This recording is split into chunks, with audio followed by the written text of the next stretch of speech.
अस्सलाम वालेकुम दोस्तों, मैं हूं मौज़म फ़खर। जहांगीर तरीन ने आज अदालत में पेशी के मौके पर ना सिर्फ अपनी ताकत शो की है बल्कि उन्होंने इमरान खान के पसीने भी छुड़वा दिए, क्योंकि अरकान असम्बली के साथ वो ना सिर्फ अदालत में पेश हुए बल्कि जब पेशी के बाद बाहर आए हैं तो अपने दाएँ और बाएँ MNAs और MPs को खड़ा किया और मीडिया टॉक कर दी और अपने मसल्स दिखाए, अपनी ताकत का मुजाहरा किया और साथ ही मीठे से लहजे के अंदर इमरान खान को एक पैगाम भी दे दिया। उनका कहना था कि खान साहब, मैं दोस्त था, मुझे दुश्मन बनने पर मजबूर ना करें। और ये वो पैगाम है जो इनफैक्ट इमरान खान साहब के लिए एक बहुत बड़ा चैलेंज बनने जा रहा है, क्योंकि जहांगीर तरीन की आज की पेशी सियासी एतबार से भी बहुत ज़्यादा अहम है, क्योंकि इसके बाद सरकारी कैंप में हलचल मच गई है। अरकान असम्बली जो जहांगीर तरीन के साथ राब्ते में थे या आज उनके साथ सुबह नाश्ते पर उनके घर में मौजूद थे, उनकी फ़हरिस्तें बन गई और वो फ़हरिस्तें लेकर उस्मान बुज़दार भागम भाग इस्लामाबाद पहुंच गए, क्योंकि उनके तो हाथ पांव फूल जाते हैं। उन्होंने जाना तो खैर इस्लामाबाद था ही, लेकिन इस वजह से वो ज़्यादा तेज़ी के साथ इस्लामाबाद गए और वहाँ पर अब वो अरकान असम्बली की फ़हरिस्त इमरान खान को पेश करके उनके भी पसीने छुड़वाएंगे। लेकिन ये कहानी अभी क्लाइमैक्स पर नहीं पहुंची, क्योंकि इस कहानी के मुताबिक अभी कुछ रीएडजस्टमेंट होना बाकी है। मैं आपको याद दिलाऊंगा 27 मार्च, 28 मार्च और 3 अप्रैल का वीलॉग, जिसमें मैंने आपको स्क्रिप्ट, नए किरदारों और नई एडजस्टमेंट, पुराने किरदारों के जाने की बात, नए किरदारों के आने की बात भी की थी। लेकिन ये मामला अभी आगे बढ़ रहा है और अगर आप इसी तनाजुर के अंदर, जिस तरह मैंने आपको 27 मार्च, 28 मार्च और 3 अप्रैल को बताया था अपने वीलॉग्स में, अगर हम उसी तनाजुर के अंदर देखें तो ये जो मौजूदा डेवलपमेंट है आज की जहांगीर तरीन की, इससे आपको आइंदा का सियासी मंजरनामा बहुत हद तक वाज़ेह होता हुआ नज़र आएगा। क्योंकि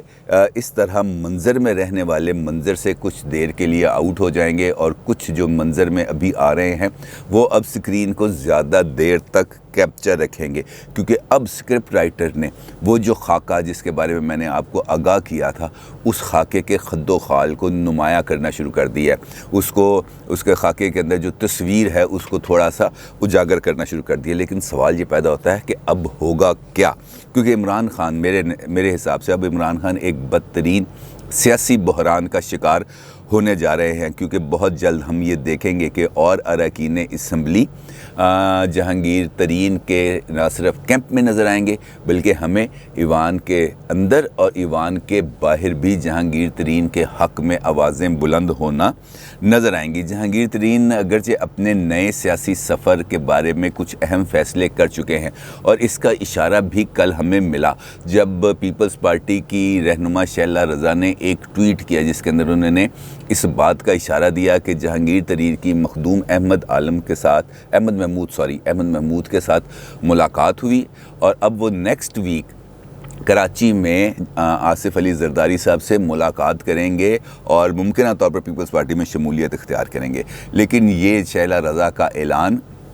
कबलज़ वक्त था, जिसकी वजह से उन्हें खासी उनकी खिंचाई भी हुई, उनकी सरजनिश भी हुई, डांट डपट हुई और उसके बाद उनको अपना ट्वीट डिलीट कर देना पड़ा। और ये होना ही था, क्योंकि कुछ चीज़ें अगर हम कबलज़ वक्त रिवील कर दें, उसका आश्कार कर दें, तो फिर उसके नताइज भी भुगतना पड़ते हैं। क्योंकि जहांगीर तरीन अभी उस खाके के अंदर, यानी कि वो जो स्क्रिप्ट है उसके अंदर अभी उनकी एंट्री है और किसी मुनासिब मौके पर जाके, जो स्क्रिप्ट राइटर के ख़्याल में ज़्यादा मुनासिब वक्त होगा, वो उस मुनासिब वक्त के ऊपर ही पर्दा उठाएंगे उस सीन से जो उन्होंने उनके लिए ख़ास तौर पर क्रिएट किया है। लेकिन जहाँ तक अब जहांगीर तरीन के मुमकिन सियासी सफ़र का ताल्लुक़ है, तो 3 अप्रैल का जो वीलॉग है उसके अंदर इसका वाज़ेह इशारा मौजूद है कि जहांगीर तरीन का नया सियासी सफ़र क्या होगा और उनके इस सियासी सफ़र के अंदर जो पंजाब है वहाँ पर उनका बहुत इम्पॉर्टेंट रोल सामने आने वाला है। इस बात को आप नोट कर लें, पंजाब वो बैटल ग्राउंड है। मैं बार बार कह रहा हूँ कि तब्दीली की आगाज़ पंजाब से होगा और यही वो मैदान जंग है जहाँ पर लड़ाई के लिए भी हमने गुज़िश्ता दिनों के अंदर बहुत ज़्यादा सियासी सियासी हलचल भी देखी है और हमें वो नज़र भी आई है। आपने देखा PDM भी टूट गया, PDM से ANP अलग हो गई, नून लीग और पीपल्स पार्टी का झगड़ा हुआ, सारी की सारी लड़ाई पंजाब में है। और अब इस लड़ाई के अंदर एक कलीदी रोल अदा करने जा रहे हैं जहांगीर खान तरीन, और नून लीग ने इसी चीज़ को प्रीएम्प्ट भी किया था और इसी वजह से उन्होंने अपने आप को पीपल्स पार्टी से डिस्टेंस भी किया है। और जहांगीर तरीन के अहम रोल के बारे में कल एक टीवी टॉक शो के अंदर जो नून लीग के MNA हैं जावेद लतीफ़, उन्होंने भी एक इशारा दिया। उनका ये कहना था कि जहांगीर तरीन बहुत जल्द 24-25 MPs का एक तोहफ़ा पीपल्स पार्टी को देने वाले हैं। लेकिन मेरा ये ख्याल है उनकी ये वाली बात यहाँ तक तो दुरुस्त है कि वो तोहफ़ा पीपल्स पार्टी को मिलने वाला है, लेकिन यहीं से नून लीग का भी एक इम्तहान शुरू होने वाला है, क्योंकि वो जो स्क्रिप्ट जिसकी भी मैंने आपसे बात की है, उस स्क्रिप्ट के अंदर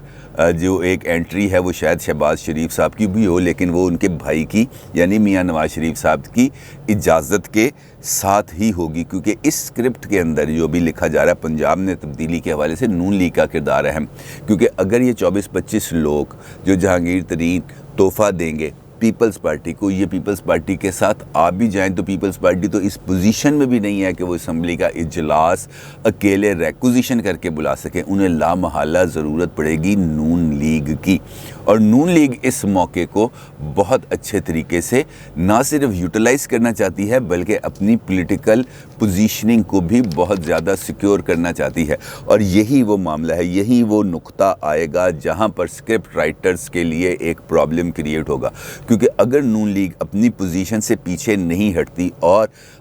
शहबाज शरीफ को वन मोर चांस के स्लोगन के तहत उसको स्पेस नहीं देती,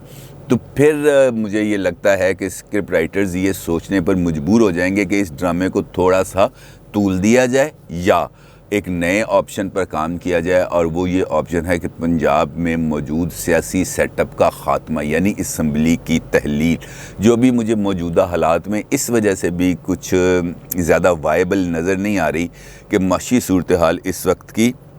बहुत ज़्यादा ख़राब है। और अगर हम इस मुमकिन सूरत हाल का इदराक करें तो ये भी नज़र आ रहा है कि इसी वजह पर जो PTI है और उस्मान बुज़दार साहब हैं, इनके भी कुछ हाथ पांव फूले हुए हैं और वो भी ये सोच रहे हैं कि इस सारे सिनेरियो के अंदर हम अपने आप को फ़िट कैसे करें या निकालें कैसे, क्योंकि ये वो इस पोजीशन में है अब इमरान खान साहब कि ना वो अब उस्मान बुज़दार को अगर चाहें भी, मतलब उनको माजी के अंदर इस बात के पैगामात मिल चुके हैं कि आप उस्मान बुज़दार को चेंज कर दें और पंजाब के अंदर अपनी गवर्नेंस को बेहतर बनाएं, ताकि आप यहाँ पर अपने लिए यानी कि PTI के लिए पॉलिटिकल स्पेस जनरेट करें, क्योंकि उस्मान बुज़दार वो पर्सनैलिटी नहीं है जो डिलीवर कर सकते हैं, वो पर्सनैलिटी नहीं है जो लोगों के अंदर एहसास महरूमी दूर कर सकते हैं। लिहाजा यहाँ पर आपको एक वाइब्रेंट आदमी चाहिए जो बड़ा मुतहरक हो, जो डिलीवर कर सके। लेकिन इमरान खान साहब अपनी ज़िद पर अड़े रहे, उन्होंने उस्मान बुज़दार को चेंज नहीं किया। अब मौजूदा सूरत हाल में अगर वो उस्मान बुज़दार को तब्दील करने का फ़ैसला कर भी लें तो ये उनके लिए वायबल नहीं होगा, क्योंकि जहांगीर तरीन का जो ग्रुप है इस वक्त पंजाब असम्बली में, वो शायद अब इस मौके पर उनकी हमायत में खड़ा ना हो सके, और अगर वो खड़ा हो भी जाता है तब भी उनके लिए मुश्किलात इतनी ज़्यादा ख़त्म नहीं होंगी। और दूसरी सूरत जो इस तरह जहांगीर तरीन ने आज अपनी मीडिया टॉक के अंदर कहा कि मैं तहरीक इंसाफ की हुकूमत में तहरीक इंसाफ से इंसाफ मांगने के लिए मजबूर हूँ, क्योंकि मुझे 10 साल हो गए PTI के अंदर खून पसीना बहाया, लेकिन इस वक्त हुकूमत को सिर्फ जहांगीर तरीन के अलावा कोई और नज़र नहीं आ रहा। और उनके इन जो चंद जुमले थे, इससे एक चीज़ तो वाज़ेह होती है कि जहांगीर तरीन ने अब अपना जो शुगर चीनी स्कैंडल के हवाले से जो FIA का केस है, इसको एक तो उन्होंने सियासी बुनियादों पर लड़ने का फ़ैसला किया है, और दूसरा अब इमरान खान को थोड़ा सा टफ़ टाइम देने का भी फ़ैसला किया है पॉलिटिकली तौर पर, क्योंकि आज जब उन्होंने अपने घर के अंदर एक इजलास किया, इजलास का मतलब जो अरकान असम्बली जिसका मैंने आपसे जिक्र किया था दाएं बाएं खड़े करके,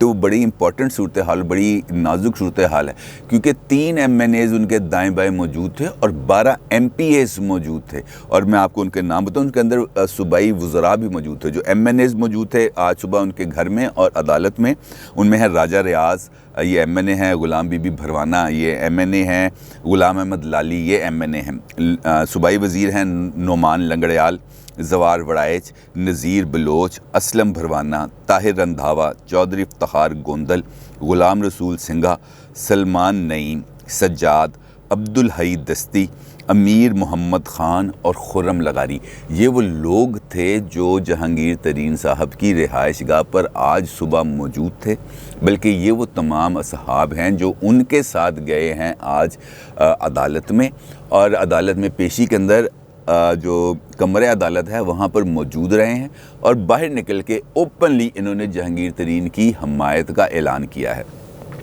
इससे ज़ाहिर हो रहा है कि अब सूरत हाल कुछ इतनी ज़्यादा बेहतर नहीं है। इमरान ख़ान अपने इस पॉलिटिकल कैरियर के अंदर एक बड़े सियासी बहरान का सामना करने वाले हैं जो इस वक्त उनके दरवाज़े पर दस्तक दे रहा है। अब इस वक्त ना वो जहांगीर तरीन को रिलीफ देने की पोजीशन में है, क्योंकि उनके पास यानी कि उनकी जमात में जो मौजूद हॉक्स हैं वो भी उनको ऐसा करने नहीं देंगे, क्योंकि जिस वक्त मैं आपसे गुफ्तगू कर रहा हूँ उससे थोड़ी देर पहले ही शहजाद अकबर साहब ने भी एक प्रेस कॉन्फ्रेंस की और उसमें आकर उन्होंने कहा कि हम किसी भी माफिया को किसी भी किस्म की रियायत नहीं देंगे। उन्होंने ये बात अगरचे एक जनरल पर्सपेक्टिव में की है, लेकिन जो टाइमिंग है उसकी वो ये इस बात का इशारा दे रही है कि ये बात उन्होंने जहांगीर तरीन के हवाले से ही की है। लिहाजा वो तब्दीली जो इमरान खान जिसका नारा लेके आए थे वो तब्दीली तो शायद आई नहीं, लेकिन अब एक तब्दीली उनका दरवाज़ा खटखटा रही है। देखें वो इस तब्दीली से कैसे नबुर्द आज़मा होते हैं। अपनी राय का ज़रूर इजहार कीजिएगा। आपका बहुत शुक्रिया। अल्लाह हाफ़िज़।